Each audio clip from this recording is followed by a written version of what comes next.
Hello, hello, hello. Happy APA Heritage Month. Sorry, not sorry, crowd and Rise fans. Woo!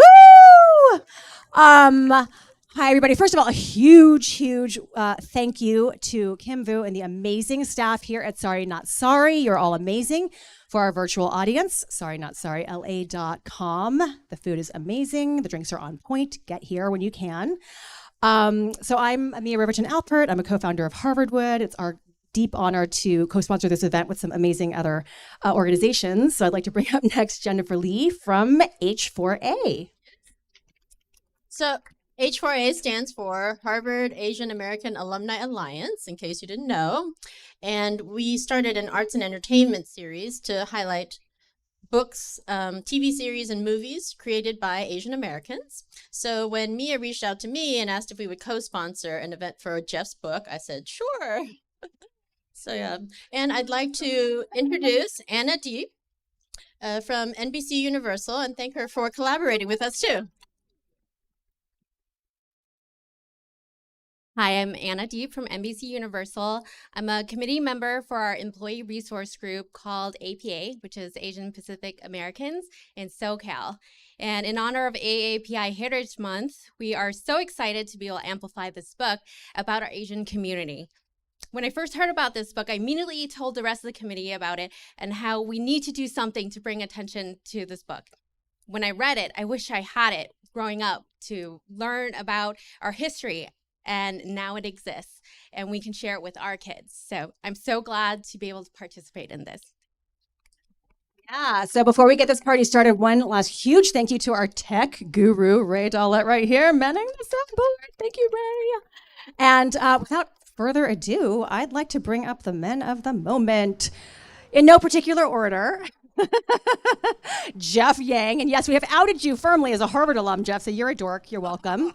Philip Wang. You can applaud for these gentlemen. Thank you. Yes, they have worked hard for this honor. They are proper Asians. Yes, public school in the house. And last but certainly not least, that birthday boy himself, Phil Yu. Give it up.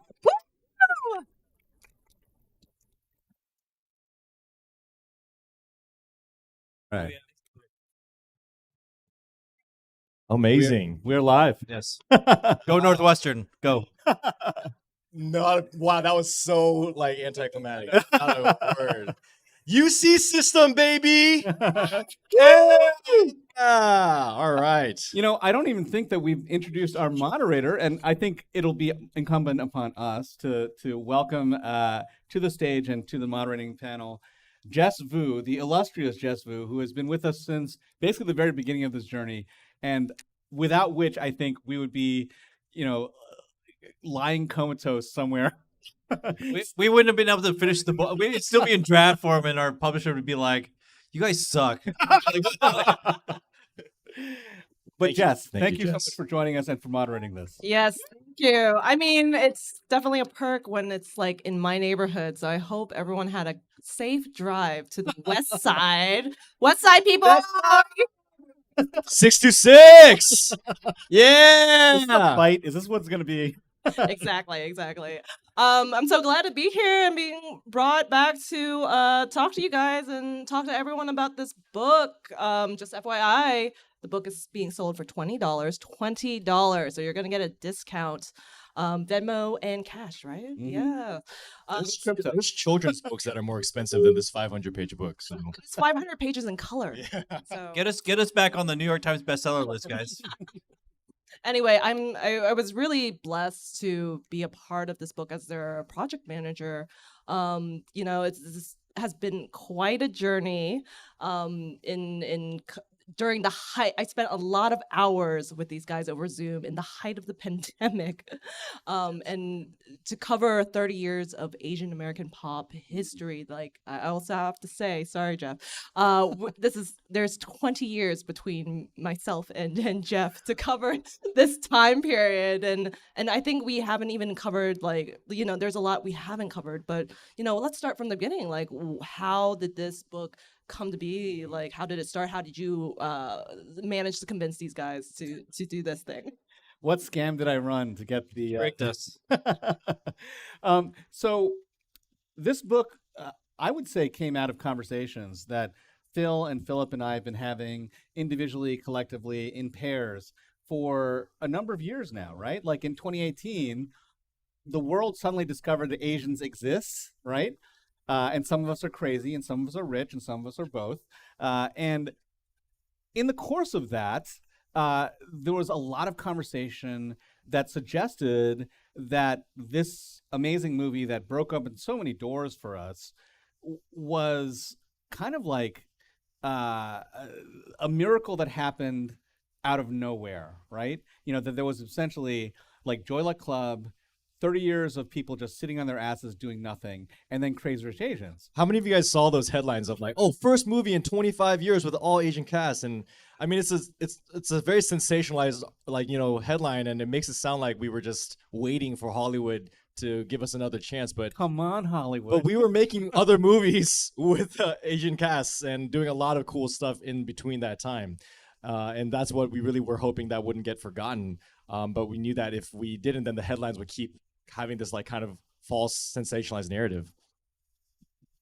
I think it was really also the book itself was like, talking about something like Joy Luck Club and Crazy Rich Asians those are important like tentpoles and milestones.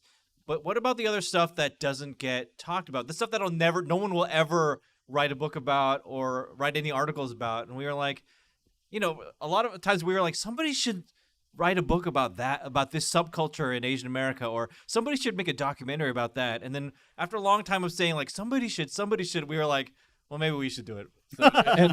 and I think while we were doing it, we realized why no one had because it was a ton of work. And just I think the more time we spent doing it, the more we like just uncovered how much more work there was to do. And just we were basically the more research we did, the more people we talked to, we just kept adding and adding more and more pages, more and more pieces that we just knew that we had to include. And pretty soon, like our editor had to essentially cut us off. Like I've seen some like reviews of the book, like, oh, I can't believe they missed this, and it was like, oh no, we got cut off before that, because the 90s, 2000s, and 2010s was already packed. Yeah. The book was originally, I'm serious, supposed to be 300 pages. It's now like just under 500. So it's because it just kept on ballooning, and we were like, and our editor, God bless her, she was like, okay.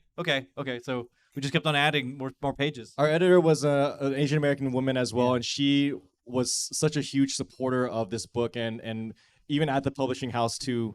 She really got behind us, got behind the purpose of the book as well, and we couldn't have done it without her, Jenny. Jenny Shu. Jenny Shu at HarperCollins. So I think that's a really important story behind the story, though, and it's not just for our book, but like for a lot of these things that we see are major milestones. Things like Crazy Rich Asians, like you have to have all the right people in place behind the scenes as well that will greenlight and make the decisions and fight for like. And fight for it and see things that other people will not see, including our book. Like I feel like our editor saw things in the book that we, even as the people who came with the proposal, did not see as well. So that's a key component. I think that's the backdrop here, right? I mean, we've got a lot of people here from NBC Universal, shout out.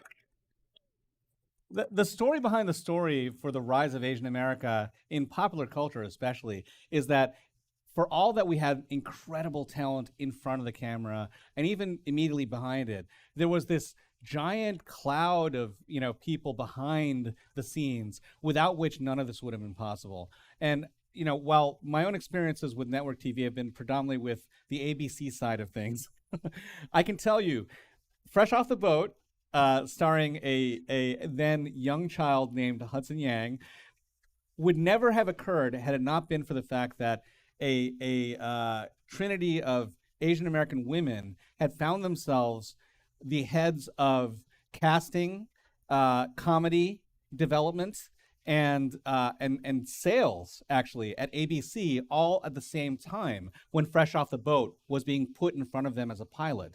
Literally, it was this harmonic convergence of Asian Americans behind the scenes at the studio level, at the network level, that allowed even that major, sort of first development in our breakout as Asian Americans to happen. Is that your call to action for the NBC people here right now? Yeah, where are we guys? No, they've been doing a lot behind No, the you're scenes. right. And just to really quick, I know we're talking a lot about how this book started, but you made this joke about that he bamboozled us, and he totally bamboozled us. We were having this conversation as Phil was saying, like, oh, someone should, right? And so Jeff basically, I distinctly remember it was December 2019, and he messaged me or called me. He's like, hey, I'm thinking about that we should do this book. And this is my first foray into the publishing industry at all. I have no books behind me. I have no publishing background behind me. So I was just very glad that he wanted to include the story of the 2010s. He had the idea of breaking it down to like into decades. And he asked me, hey, do you want to just, come on board to help out with the 2010s and contribute some pieces? And I said, yeah, sure. That sounds like fun. I think I could do that. And then 4 months later, we actually sold the book. And to me, that was like, is this normal that it happens this fast? And then we started like actually looking at the work, and I was like, oh, you want me to do a ton of work? But I mean, we worked. I mean, the three of us, the four of us, all got we're spending a lot of time together, and I'm so grateful that my first foray into just publishing and just having a book was with you guys. So thank you so much, Jeff, for tricking me. Well, going to that, like, what were the challenges? Because this is like 30 years of Asian American pop history, and it's a lot. Like, we couldn't even delve into like all of it. I mean, there should be a part 2. Just saying. I mean, let's start with Phil Yu. I think the key, the number one like thing that we came to the table with when we first started out was like, all right, it's Jeff, Phil, and Philip, 3 East Asian straight Asian guys of a certain age. How do we represent like the whole and the totality of Asian America? Like we physically cannot do it. And so we were like, okay, so how do we do that? And we made so from the outset, like sort of as part of the mission, we were like, okay, we have to make sure that this book represents a variety of experiences and perspectives.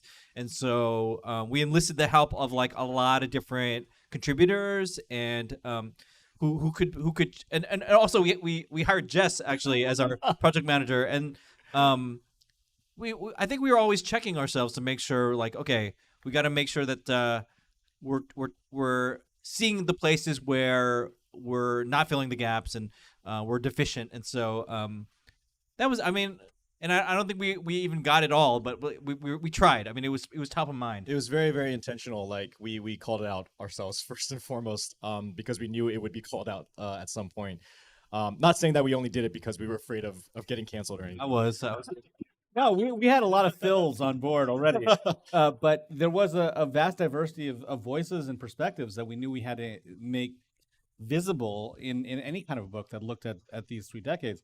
I do want to actually, since we are here and since we have such a great group of people here, I do want to call out some folks who are contributors and participants in the book who are present with us today. Chelsea Sinclair, sitting up here, longtime friend, colleague, and author of one of our postcards from Asian America, which was something we had as a running feature in the book, where to get beyond the idea that Asian America is just on the coasts, right? And the Asian American experience is just, seen through the lens of Chinese or Japanese or Korean Americans, or seen through the lens of people who, have the privilege that I think we do of our unique perspective. We invited people to tell us stories from everywhere else, and I think Chelsea's story, as somebody coming from Iowa, middle of America, Yeah. and speaking from a multiracial perspective, it enables us to help kind of think about Asian America from a bigger and broader place. And I want to also call out another contributor, somebody who we spoke to as part of one of our roundtables. Monica Macer is here. Hey, incredible writer, showrunner, but also somebody who was part of a roundtable we did talking about being Black and Asian and the intersections and conversations that take place across and among those communities. Ultimately, this is a book that took a nation of people to get together, more than a village, really. I mean, we had hundreds of contributors, and throughout this process, people recommending more people to talk and more things to talk about. And the very fact that we even got here in just shy of 500 pages is pretty remarkable to begin with. Yeah, and a lot of it has to do with the fact that we just wanted to cover so much, and we get asked a lot, how did you guys decide what goes in the book? And we don't really have a scientific process or answer. Like we said earlier, this was done in the, I don't even want to say heights of the pandemic. It was done in the depths of the pandemic when we were all stuck at home, and we just met on Zooms and on scheduled meetings, and we would look at a Word doc and we would just throw stuff at it and just think, hey, what from our era or what from our experience do we feel like we would love to see captured, cemented in time, or what can we dive further into? And then also not just from our personal experiences, what do we just know from collaborators or peers that, hey, this was a thing, we should definitely do some research and include this to make sure that that this community or this subgroup or this movement gets its pages. And so we just had this massive list, and just little by little we would kind of assign, okay, who can take this? Okay, I don't know this myself, but I know someone that can write this. Someone already wrote a book about this. Let's go have them write a piece about it. And it just really all came together really beautifully. Okay, actually, not that beautifully. It was a lot of pretty bumpy. Yeah, it's pretty bumpy actually. So part of the process was actually us having to agree that something was necessary to cover, and because we each come from a different decade, right? Like I came of age in the 1990s. Phil in the 2000s, Philip in the 2010s. When I say of age, like as adults, like functioning adults of sorts. Barely functioning functioning adults. There were things that we didn't necessarily agree immediately. We're like, oh, that has to go in the book. And so it was almost always like two of us saying, no, you got to include that. And then Philip, or maybe not Philip, saying, no, what the hell are you talking about? I've never heard of that. So for instance, Phil and I were like, we have to do a piece about synth pop music, Bizarre Love Triangle, Erasure, New Order, like the full gamut. If you know, you know. If you know, you know, right? How these were anthemic to Asian Americans of a certain era. And then Philip was like, you guys old. I didn't say those words. You kind of did. I was trying to catch you on a technicality that like, isn't this in the 80s? And then also, these are not Asian American artists. So we discovered them in the 90s. But yes. But no, yeah, that definitely happened a lot. And actually, I think that was the beauty of having the three of us. And also Jess's, perspective too, of all of us, kind of like the checks and balances, right? And to kind of make sure that we were just affirming what a thing was or not, or who should be in this or not, or whatever. Like Philip had no idea about. So I know the song. Who here knows that Bizarre Love Triangle is like the unofficial anthem of Asian America, right? Like, so yeah, we had to like convince this guy. I mean, I did not know. Maybe I'm very outnumbered in this crowd right now. You kids. But on the flip side though, like just in the 11th hour, I was looking at the 2010s table of contents, and I was thinking, oh my God, there's actually so much missing from here. We don't have anything about Asian streamers. We don't have anything about Asian DJs and like the rave, like EDM scene, and or Asian memes. We need to do a thing like that's just about how Asians have affected meme culture.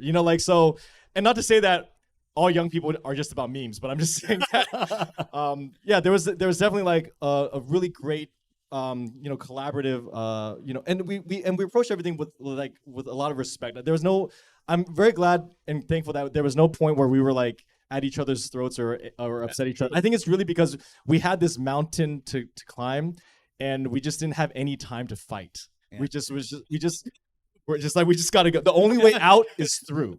Philip was like, yeah, guys, I think we should do something about like Asians and EDM, and we were just like, all right, Phil, go with God. Just do it.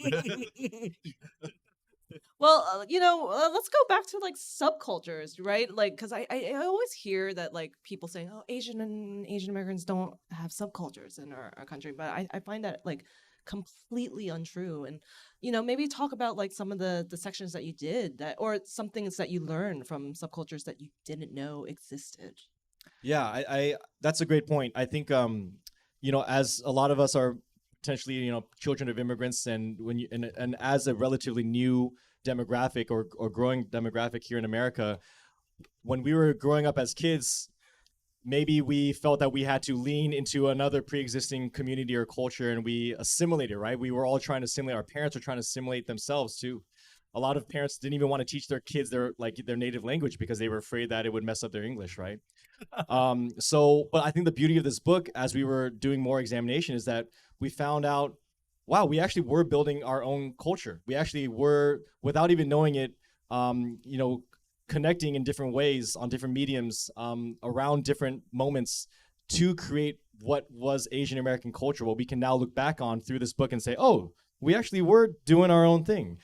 So for me, I learned a lot just myself, even as one of the authors, like reading these other pieces and realizing, oh wow, like there's a group of people that were doing amazing things even before like I was truly aware of where my place was. But I wanted to make sure, and one of my favorite pieces that I'm glad we got to do was like a piece about the AZN like era, the late 90s, early 2000s. You know. Asian pride. Anyone that has a screen in that has a couple X's in there and pride with a Y. Like foxy little Asian boy, 888. And no, and really, I really believe that doing this piece, I felt really grateful because I thought that this would be a thing that would be very easily forgotten, or something that you would only talk about with people in your generation, like, oh, remember when we used to do this on AOL Instant Messenger or whatever, right? And we would listen to these songs, Got Rice, blah blah blah. Yeah, so I like that was one thing that I'm very glad that we got to cement within these pages. I mean, Gen Z, they don't know what AIM is anymore. I literally wouldn't expect them to. Yeah, that would be like, though, if AIM were available at all, like Gen Z would totally be into it. You mean iMessage? You mean texting? Here's what I would say, right? I mean, the back end of it, and this is actually something, Philip, that you connected us to too, is that there are communities and subcultures that are emerging within our midst that are taking memes and kind of the cultural context of being Asian to another level in the present day, and subtle Asian traits. I don't know if most of you guys have ever seen this Facebook group. I know Facebook, it's what your parents use, whatever, but there is a group on there that has I think about 4 million members now. 4 million? 5 million? Some huge number of people on a global basis. I joined when there were 800,000. Your number is 800,001. This is a diaspora community, began in Australia, actually, spread across Australia into New Zealand and then into Europe. And then Americans came along and they're like, oh, well, we're here now. Like right? Americans do. We try to take it over. But it's a community where, if you actually look at it, it's about people affirming what it's like to be Asian, on a global basis, right? Based on these sort of common traits and shared experiences. And when I first discovered it, I was like, I can't believe this thing exists, but I also can't believe it is so fucking big. Like, there's so many people who are sharing. There's a lot of Asians around the world. Yeah, there are a lot of Asians around the world. We're finally in a place where I think the conversation is beyond simply being about Asian Americans, a 7% minority of America, and much more about what it means to be part of the majority of the world in some ways. But what I did like about what we did in the book is we highlighted those very small things that maybe people would not know about, right? Like Asian Avenue. Nobody like, yeah. There's Asian Avenue is like, we have a piece about Asian Avenue, and I think that was one of the ones we were like from the beginning. We're like, we got to do something about that. I know some people might not remember that, but like Asian Avenue was like a big deal before social media really was like a thing. So, and then whenever we bring up Asian Avenue, people are like, oh, I remember my screen name. We also like there's pieces that like also show that some of these subgroups started things that became very mainstream that the rest of America adopted as their like as culture shifting. For example, like import tuning culture, like that is like Fast and Furious. This billion-dollar franchise has roots with Asian racers, like Rice Rockets, right? And we were erased from that first. No, the second, like first two, yeah, the first movie, right? Like we weren't even part of the story. Bottle service. We have a piece about the party scenes in Asians just having bottles. Bottle service exists because of like K-Town, and you know, like rappers are rapping about something that Asians started, right? So it's really cool that we got to kind of like in a sense educate people or educate ourselves and really plant that flag and like, hey, this was our thing, and then other people adopted it. Well, this book was quite a challenge and it's ambitious, right? It's like 3 decades and we didn't necessarily cover it in all of it in 500 pages, but in doing this book, like how do you see all these decades sort of like tied together and before we go to audience Q&A? I think the biggest thing that we saw about the journey of Asian America across these 3 decades is, when in the 1990s, when I was a young adult person, there was absolutely a sense in which even claiming the name, the term, the label Asian American was something that felt like it was risky, right? That if you said you were an Asian American blank, whatever that blank was, an Asian American journalist or actor or producer or director, that you were isolating yourself and marginalizing yourself, right? And I knew a lot of people who were like, oh, I'm a journalist, but I only happen to be Asian American. I don't want to be called an Asian American journalist because I don't want to be covering only things that are Asian. And I feel like if I actually embrace that term, I will put myself in that box forever. And over the course of these 3 decades, we went from a situation where being Asian felt like a handicap, felt like something that prevented you from being all of you, to being a term which was a big part of all of you, right? And that ability to get to a place where we felt empowered to take up space, where we could feel joyful about telling our own stories. That's really, in some ways, the long arc of this book. I think for me, it's something that Philip touched upon earlier, is that there is an Asian American culture, and I know we've taken a long time to sort of define it and trying to put it in a box, but hopefully within these pages of the book, like we found something that is cohesive and that like kind of brings us together. That said, there is also no one way to be Asian American, and this definitely reflected in sort of the many facets of our community. I mean, and our stories and our histories. One book is actually like too small. A 500-page book is actually too small. It's a fraction of our community story, and so I think that there's so much that we left on the cutting room floor. The book is comprised of roundtables and interviews that were like several hours long, several pages long, and we in the book it takes the form of like 2 pages. And so our thing is that we hope that people read the book and which really scratches the surface, but they'll read a piece and be like really fascinated by something or be surprised by something and like, oh, I want to learn more. I want to write a whole book about these 2 pages, because every single topic in the book could be worthy of its own book length exploration. Yeah, I think what's happened in the last 30 years now is it went from, as Jeff was saying, like a liability where you were afraid and you wanted to hide your identity, and we even have pieces called like the undercover Asians, where you have all these actors that like they would not want to associate themselves with being Asian. To now we have. I don't know about that, man. What do you mean? I would say not the sentiment that they wouldn't want to associate themselves. It's like we didn't know. We didn't know. No one asked them about ignorance. it. And it's like asked, yeah. younger people are like really proud of it. Like they're really putting it out there. And that's where we've come, right? I think like now this new generation is coming up in a time where we have choices, where we have options to of what we want to consume, of what we want to be. And we're not as afraid of how we want to identify ourselves, because there is an audience, there is acceptance for whatever label we want to give to ourselves. And you kind of joked about this earlier about if we're gonna do a second book, in some ways, I feel like this next generation, we don't need another book like this. This book was needed because we had to capture all the stuff that was like forgotten and people were hiding, and we were like in the shadows creating our own little culture. But now I feel like there's just everything's out there, and people are a lot more proud, and people are doing their own thing like unapologetically. That now it doesn't have to be just one book. Hopefully, from this point on, there's going to be volumes of books that come from all the nuanced things that we're doing for our culture. And definitely not 30 years down the line, right? Yeah, maybe we'll do like 5-year increments or something. I don't know. Or maybe someone else can just write the book and we can read it and get it. That'd be great. I don't need to do this. Just putting it out there. So anyway, let's do audience questions if anyone has them. Hey, Chelsea.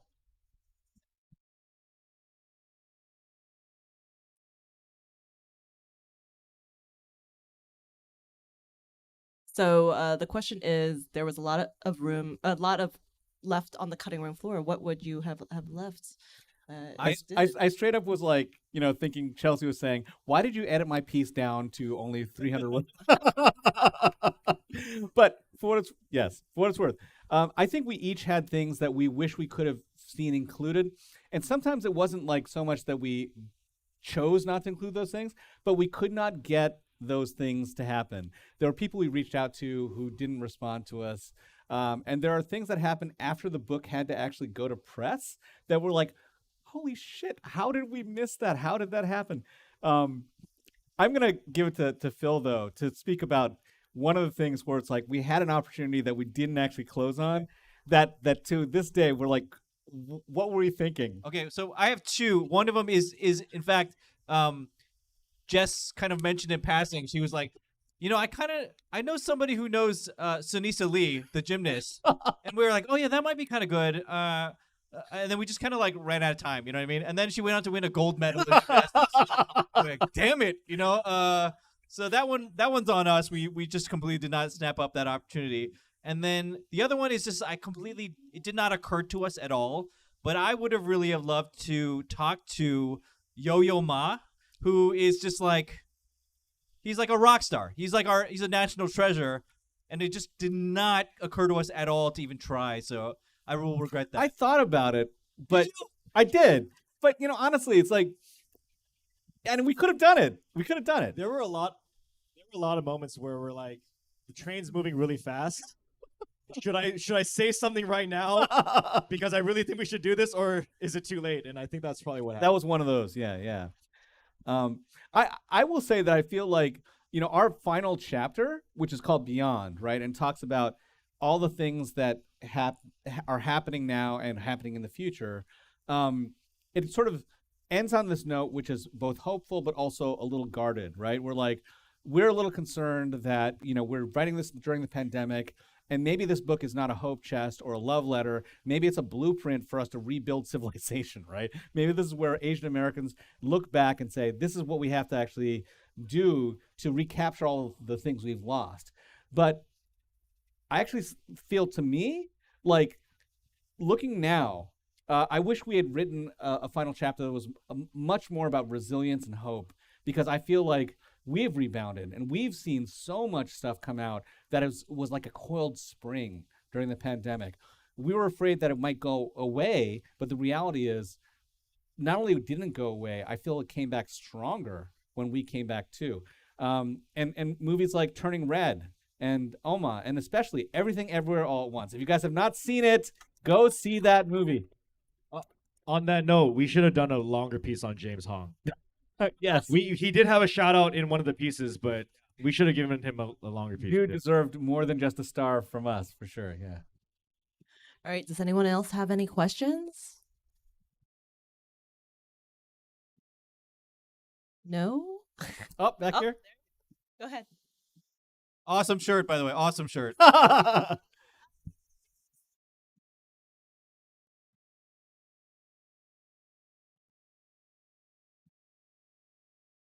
So the question is, are they watching anything with Asians, and what do they like or don't like? I don't watch Asian stuff anymore. I'm tired of it. It'll look the same, No, okay. What am I watching? I think Phil might mention this, but There's actually something coming out on Netflix soon, which I think is going to be genre breaking. And it stars Bowen Yang and Joel Kim Booster. It's a Disney. It's going to be on Disney Plus, right? No, it's on No, Hulu. Hulu. Okay, it's like, whoa, are you talking about No, that's not going Definitely to be on not Disney Plus. Disney Plus. Definitely not Disney Plus. Okay, it's not going to be on Hulu, but it's coming out of the Disney family of things. It was a Fox joint, and it's called Fire Island, and it is the amazing thing about it is it's basically a retelling of Jane Austen. If every character in like Pride and Prejudice was like an Asian gay guy, and it's of a moment and of a subculture, and it's so rich and so comedically brilliant. And the two stars, Bowen and Joel, deserve to be stars in everything, frankly. Yeah, Jeff just took mine. Jeff just took mine. So, you can catch me on a documentary on Netflix called "White Hot: The Rise and Fall of Harvey and Fitch." I have a 5-month-old, so I'm not watching anything except like videos about how to sleep train right now. So, so come talk to me later. I am watching the Asian ones though. The Asian influencers, yeah, I'm watching those ones. Yeah. Maybe we'll take one more question before we end things. All the way in the back. Please yell.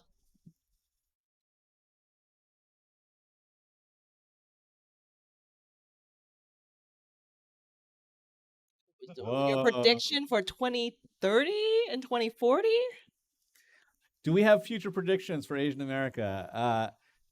Well, okay. I will say this, right? One of the things that I think people have seen in the book and responded to is we actually, in the dedication to this book, dedicate this to the ones who come next. And what we mean by that is, obviously, you know, the next generations of Asian America, we were the generation of people who had to, in some ways, fill the box, that sort of the box we had to check off of Asian America with some kind of meaning, you know, with stories, with a canon, with a way of thinking of ourselves that made us feel like the term Asian American had relevance, right? But there's a generation of younger people coming up who I think have had that in their bones, have had a feeling of being Asian American as something that's so just reflexive, it's so instinctive to them that when they go out into the world, their confidence and their desire and ability to tell their stories from their perspective is so native to them that all the work that we see in this book almost doesn't make sense to them. They're like, you know, why write 500 pages about something that's just in our DNA, right? Why make a big fuss of something that just seems so natural to us? But the fact is, you need those 500 pages. You need those 3 decades. You need all the work, sweat, and tears to get to a point where things feel comfortable and normal.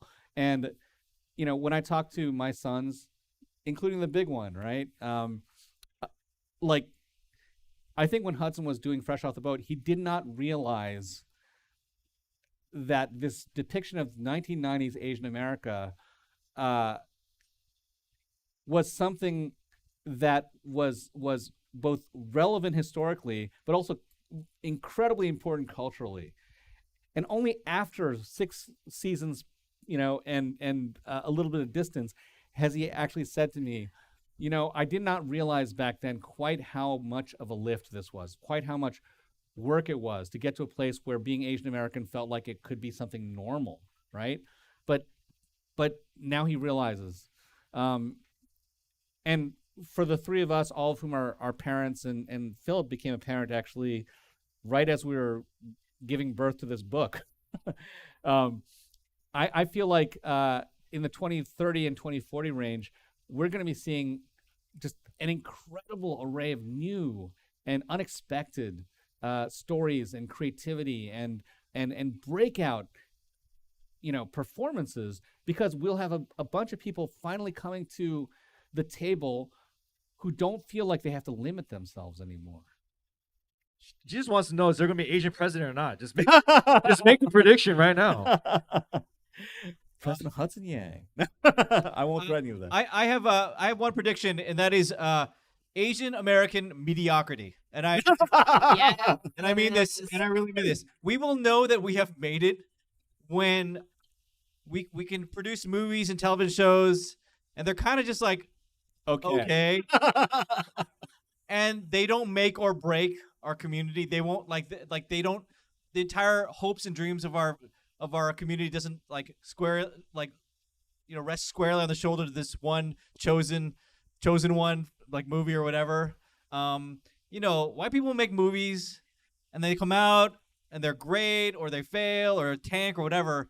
And then the next week, another movie comes out with starring white people and nobody gives a shit, So we need to be able to be in a place where Asians can also do that and be like, you know what, that was okay. But maybe this other next movie will come along and take huge risks and maybe also fail or succeed, but it'll just be our next thing. You know what I mean? And we can be proud of that or not. But so mediocrity. Mediocrity. We can fail up too. So, well, this is all the time we have today. But these guys will be still around. There's books to be sold if you guys want. It's $10 off than the original retail price, and they'll be also signing books. So over here. To my left, you can see a gentleman right there. So yes, we encourage to buy them as gifts. Thank you so much for being here. Thank you all so much for hanging out, listening to us talk. Thank you. Eat, drink, enjoy. Thank you, Jess. Thank you, Kim.